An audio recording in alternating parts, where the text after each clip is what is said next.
I think she should have driven to the basket. All of the things. She just is giving it up too much. I know they're double teaming him, but they used to screen for him a lot more than they are now, and it's just very frustrating because they shouldn't have lost that game. I'm with you, Judy. And, yeah, a lot's going to be made of the final shot or the lack of a good look on the final shot. I mean, if you're talking about the guys on the floor down the stretch of that game, Stephen Curry, Klay Thompson, Moses Moody, all three of those guys I'd rather have taken a shot for the win than Draymond Green. And Draymond Green's the guy that ends up with the ball. And look, it's credit to the Clippers. They forced the ball into the hands of a guy who they were willing to live with making that shot. And he couldn't do it. And it's because Curry missed the shot before. And it's because in the final stretch of that basketball game, you look at once Moses Moody makes the 2 clear path free throws, and I thought Moody overall, again, was a bright spot in this game. Moody, 9 of 10 at the line, 21 points, 2 of 5 from distance, was getting to loose balls, was forcing turnovers, was keeping possession for the Warriors. Gets a clear path foul, makes 2 free throws. Warriors are up 111-106, down to the 106 mark in which Klay Thompson missed a three-pointer to put him up, and that might have been the kill shot, to potentially put him up by 8. And he couldn't hit the bucket. Clippers get a rebound. 7 seconds later, James Harden goes in for the layup. And then Moses Moody gets fouled on the other end with 38 seconds left. Misses the first. Makes the second. Timeout. Kawhi Leonard gets an easy basket off a Paul George assist. And then from there, it was just stagnance from the Warriors offensively. And they wilted down the stretch of that basketball game. There's really no other way to put it, which is unfortunate because you had an opportunity to get back to 500 in this game, and you could not do it. 888-957-9570 is the number, also the number for the Comcast Business text line. And I'm kind of with you from the 510 here. With a 20-point lead, there's no need to dissect or argue about the last shot. I mean, you can dissect it. You can't argue about it, but it's not the only reason. It's not the biggest reason why you lost the game. You lost the game because you scored 45 points in the second half. You gave up a total of 65 points in the second half. I mean, you got dominated down the stretch of that game by a Clippers team that I felt like coming into the game, that I felt like watching during the game, was ready to roll over, was ready to lay down, especially down the stretch there. And it's kind of what happened on Thursday. They got themselves back into the game, and then boom, a 10-0 run makes it a 14-point game. The Warriors were able to cruise. Well, not cruise, but they were able to use that cushion then to win by 6. And right now, there are no easy W's for the Warriors. And that's kind of what I mean is a win here today, even if we'd still be talking about the inability to close out a team, we'd still be talking about, some of the defensive miscues, some of the offensive inefficiency down the stretch, but you'd have the victory. And you beat a 500 basketball team a quarter way through the year. Now, you fall back to below 500. And you got Portland on the schedule, which is a winnable game, but you got OKC on Friday on the road. I mean, does anyone feel like the Warriors are going to win both of those games with confidence? I can't say so, specifically because of Oklahoma City, but it's a Warriors team right now that is trying to figure out who they are. And this week, unfortunately, they have been a team that has blown 2 20-point leads. And that is going to be on their resume. And that is going to be in the headlines tomorrow. And that's going to be people having, that's going to be having people wondering who this Warriors team is. And right now, I can't give you that answer. I don't know who these Warriors are. They seem like they're more the team of last year than the championship team of the year before. And that was something we hoped would be erased this offseason by, the trade of Jordan Poole or bringing in Chris Paul and getting some veterans that can help you, like Dario Saric, moving on from the Ty Jeromes and the Anthony Lambs, having Brendan Pochemski be a bright spot. Trace Jackson Davis, who didn't play again tonight, but he's helped you at points this year, having rookies that can play immediately. hopefully a third-year leap from Jonathan Kuminga and Moses Moody. I think Moses Moody probably has more of a right than Kuminga at that point to say that he's taken a third-year leap. But again, that's why this loss is so stinging. Because there were a lot of things that went well for the Warriors tonight. Again, not in the second half, but you're looking at 5 double-digit scores. You're looking at a 9-man rotation that up and down they out-rebounded the Clippers. They had 31 assists. The Warriors had lost just one game so far this season when they racked up 30 or more assists. And that's kind of the magic number for Steve Kerr, right?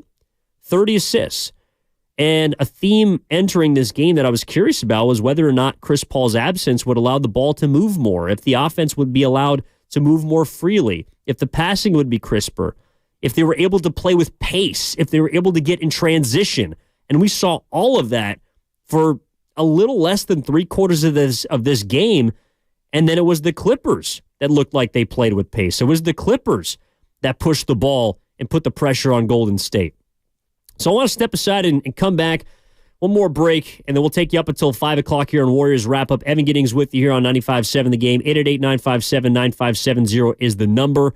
On the other side, I want to hear from you. I want to hear what you thought went wrong in this game. A quarter of the way now through the season, where are you at with the Golden State Warriors? And for the second time in a week, they blow a 20-plus point lead. That is the 5th and 6th time it has happened in the Steve Kerr era. And it happened in less than 7 days. Back with more Warriors Wrap Up on the other side of 95.7 The Game. Spring is free at Berkeley City College. There's something for everyone. You can study any way you want. In person, hybrid, and online-only classes, all available.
he was going down and scored it from right in front of the rim.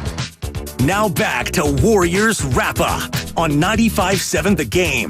That's what hurts, Sterling. I mean, that really is what hurts. I was ready to hop on Warriors Wrap-Up and talk about how amazing Moses Moody was, about how he was everywhere this game, about how Brandon Podziemski was giving you heart, was giving you hustle, about how Draymond Green played his best offensive game of the year, about how Klay Thompson hit some tough jump shots. But I can't, because the Warriors blew a 22-point lead in the second half after leading by as many 70-48. That was the score with 11:45, and it was downhill from there.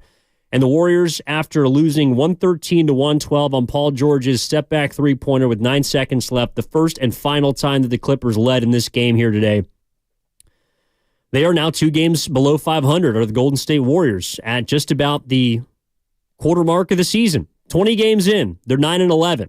And I want to hear from you how you're feeling right now about where the Warriors are and how they are after this game. 888-957-9570 is the number. I want you to call in, and I need some people to help me with this right now, because that is a loss that, following what happened in Sacramento, is something that is impossible to sugarcoat. It's really hard to put a positive spin on that game despite some of the great things we saw from some of these players.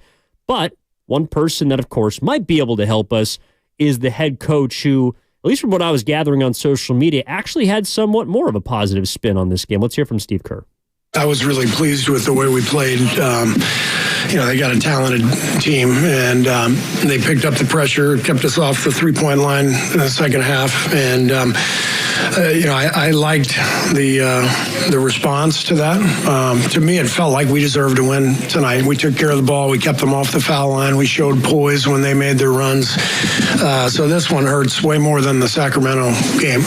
Sacramento game, we deserved to lose with all the crazy turnovers and fouling. This was a clean game that we played. Our guys brought spirit, effort, energy. So I like this version of our team. This is the team I expect going forward, but no question that this hurts. What about the final minute do you want back? Anything? Not really. We got the clear path foul. Then we've got, they got the quick 2-for-1. And so we took the timeout, and, if we were going to be able to get something quick, we were going to do it. If not, did the right thing. And Steph, I think, got about an 18-footer that he can make, and he got to his spot. And sometimes the ball goes in, sometimes it doesn't. And then, down the stretch, it'd be nice if we could activate Paul and not let him get the three, but he's Paul George. He's one of the best players in the league, and 6'8", and shoots it from way up here. It's easier said than done. So I give the Clippers credit, and I give our guys a ton of credit. It was a great fight and a performance that we can use as a blueprint for how we've got to play. We cannot turn it over. We can't foul. Simple as that. If we do that like we did tonight, we're going to be in great shape. I noticed you also left the young guys. I'm sorry? I noticed you also left the younger guys in there at the end, like showing trust in Brandon and Moses a lot towards the end there. Yeah. Was that important for you to do for those two guys? I didn't do it for them. I did it for me. Yeah. Brandon is he's a baller, and Moses has had a great season to this point, and with the injuries that we have, the guys out, those are the best options. What was the kind of design for the last shot? Was it just go one-on-one? Yeah. We wanted to make sure we got the ball into Steph's hands. They're so good switching with all that size. So we wanted to make sure we got it into Steph's hands, and he made the right play. He got into the paint, and they brought the double, and Draymond got a good look. He made 4 threes tonight. So you live with that.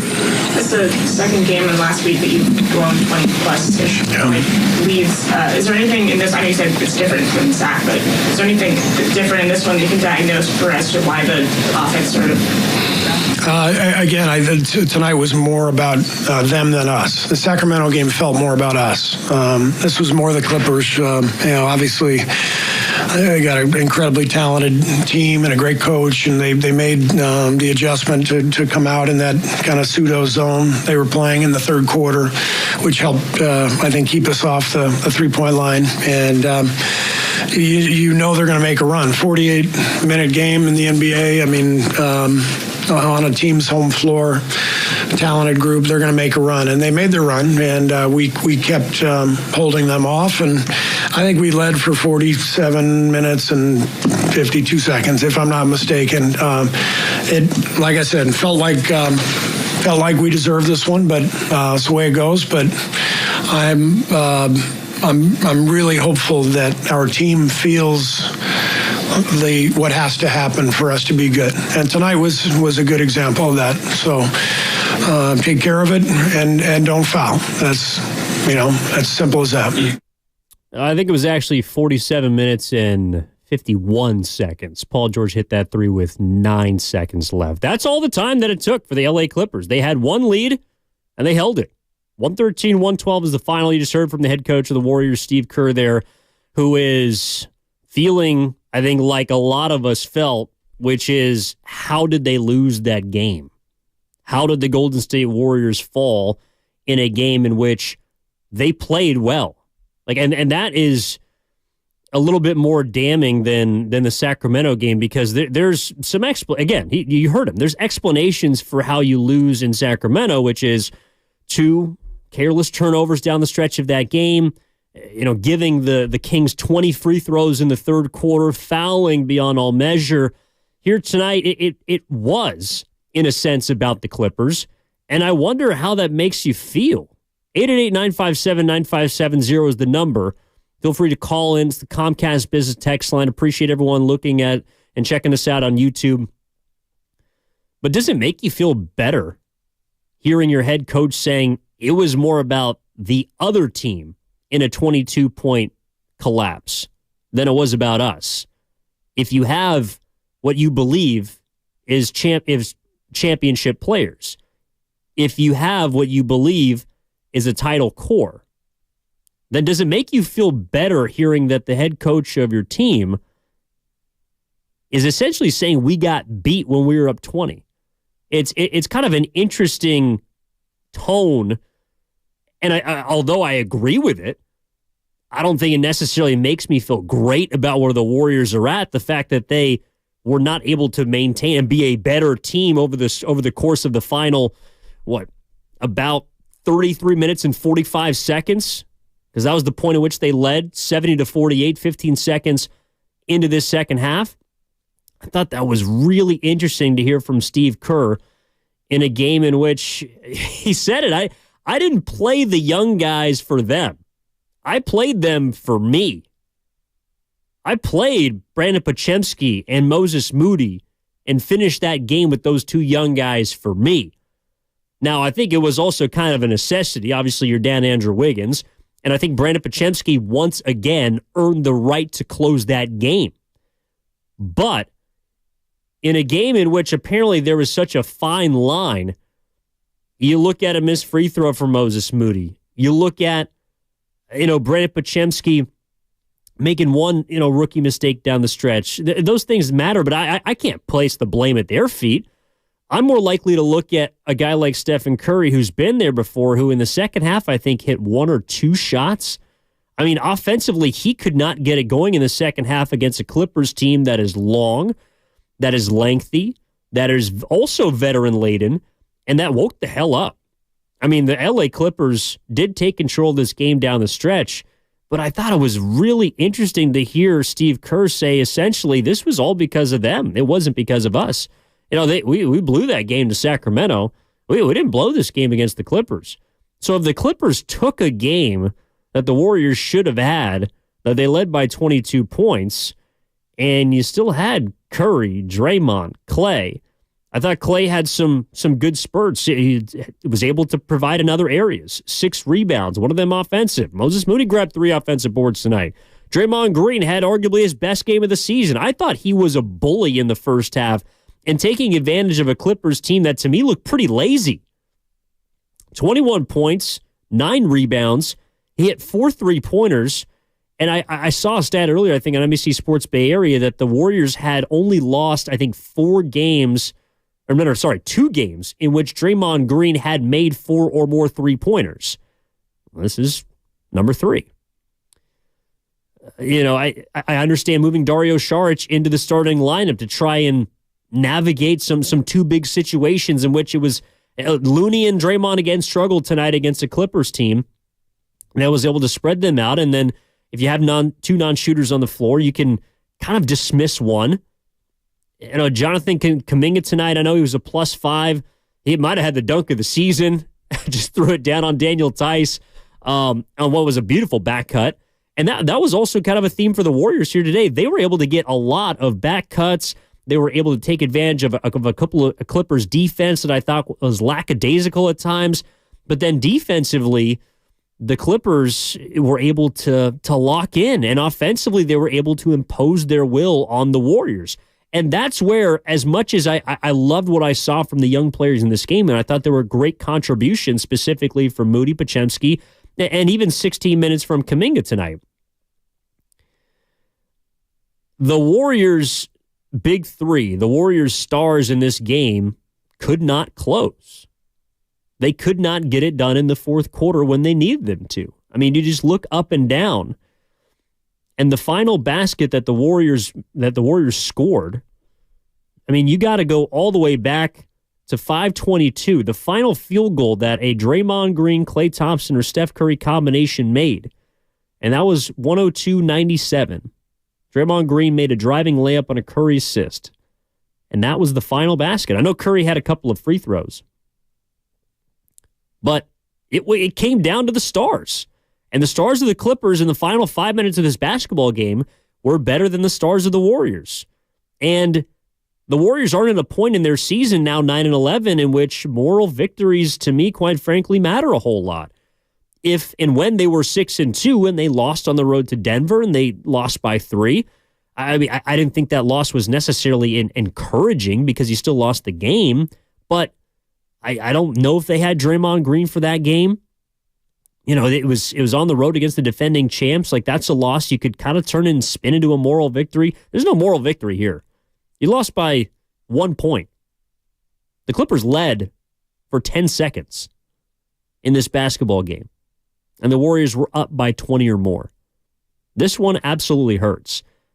And I do want to get to our hardest worker of the game, and I want to hear from him in just a second, because to me, it was Draymond Green. I thought he was the hardest worker in this game, maybe not down the stretch, but over the course of this game, he was absolutely fantastic. And the hardest worker of the game is brought to you by Alameda County Sheriff's Office. Let me start that over again. The hardest worker of the game is brought to you by the Alameda County Sheriff's Office, who works hard to serve the community. If you're looking for a career in law enforcement, learn more about job opportunities at joinacso.com. And to me, it is Draymond Green. I thought he was everywhere on both ends of the court. I know he was hitting threes at his first 20-point game of the season, a season-high 21 points on the game in 32 minutes. But I also thought he was good defensively, being able to cover up in the first half for a lot of other plays. He was moving around. He was navigating. He was directing traffic. And I thought he also pushed the pace. So to me, Draymond Green is the hardest worker in this game. Again, brought to you by the Alameda County Sheriff's Office. And here is Draymond Green after the game. Shot felt great. Felt amazing. I think Russ might have hit a piece of it, which is why I fell a little short, but it felt good. How good does the shot feel right now? I think you're near 50% from 3. It feels great. Just trying to shoot it with confidence, shoot the ones that's there, not overthink it. But I put a lot of work in on my shot, so I think the main thing for me is just going into it and shooting it when it's there, taking the shot. Being a basketball player, I think has been my main focus, taking what the defense gives me and just playing off of that. How does this loss feel compared to the Sacramento loss? A loss is a loss. I think Sacramento, we were reeling and we were figuring it out. I don't think we're reeling now, and I think if I, think about the second half, I don't think we did anything necessarily that bad. They made plays.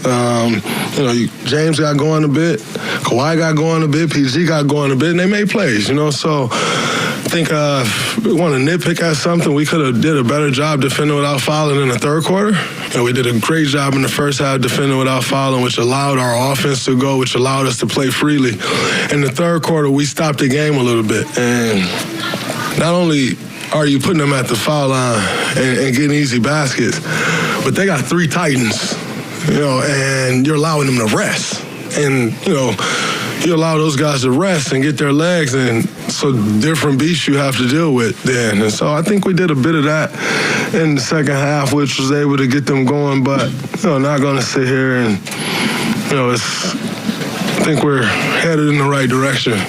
You just, I think you got to learn how to win too, though. Like every year, groups are different, and each year that particular group has to learn how to win. And that's tested a bit, especially with the guys we got out. Especially CP is a key cog when it comes down to winning time, and so we got to figure that out, and I have no doubt that we will, because we got guys that know how to win. It's just about putting it together. That was Draymond Green after the 113-112 loss in Los Angeles. Golden State Warriors fall to 9-11, now 20 games through the season at Crypto.com Arena. My name is Evan Giddings. This is Warriors Wrap-Up. If you want to chime in, 888-957-9570 is the number. Comcast Business text line from the 408. Season not lost yet, but they don't look dominant. I would argue tonight they didn't look anywhere near to dominant in the second half. And that's kind of what is concerning when you hear Steve Kerr say this was about the Clippers taking the game. And even Draymond Green, which I don't often hear Draymond do. Don't get me wrong, Draymond Green will give credit where credit is due, but he doesn't necessarily concede. And in a game in which you led by as many as you did, it's interesting to me to hear both the head coach as well as one of the star players and a guy who played very well tonight kind of talk about how the Titans, in his words of Kawhi and PG and James Harden, they were able to essentially dictate the tempo of a basketball game in which you controlled for half of it. They were able to steal it back to the point in which they could eclipse a 20-plus point lead. The final shot is something we can go back and forth about, but it wasn't a good look. And to have Stephen Curry take the shot in that spot is probably what you want, but you could also argue that Steph Curry had a chance to ice the game 10 seconds prior, and he got a good look, but it didn't go in. And so are fans feeling like the Warriors now are, a make or miss team, that they need help to win these games? Because Draymond also said something I thought was interesting about how the Warriors are a team that right now needs to learn how to win. Well, I thought that was the whole point of having and leaning into a veteran-laden group, one led by Curry, Klay, and Dre, who were just understandably and appropriately honored on Thursday for all of their accomplishments in Golden State. But each and every year you have to relearn how to win. That's something that I'm not too sure I necessarily agree with if you have the right concoction, if you have the right combination. And I'll just point to the stat that I called out earlier from the Associated Press.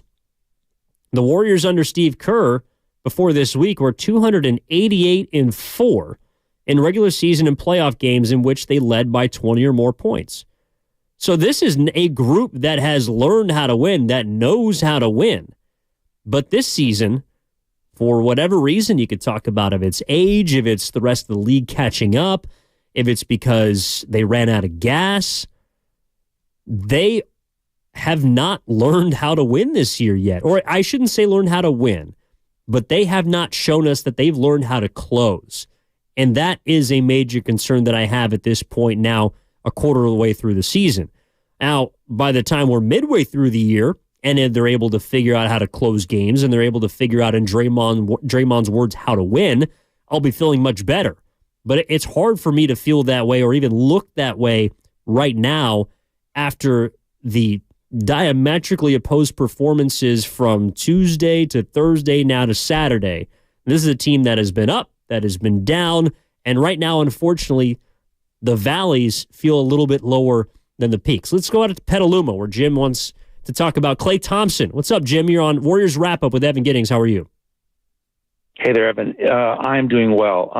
Actually, I'm not doing well. Yeah. That was a devastating loss. Yeah. And I think a lot of it has to do, and I love this guy, but Klay Thompson, with his injuries, it's finally caught up, in my opinion.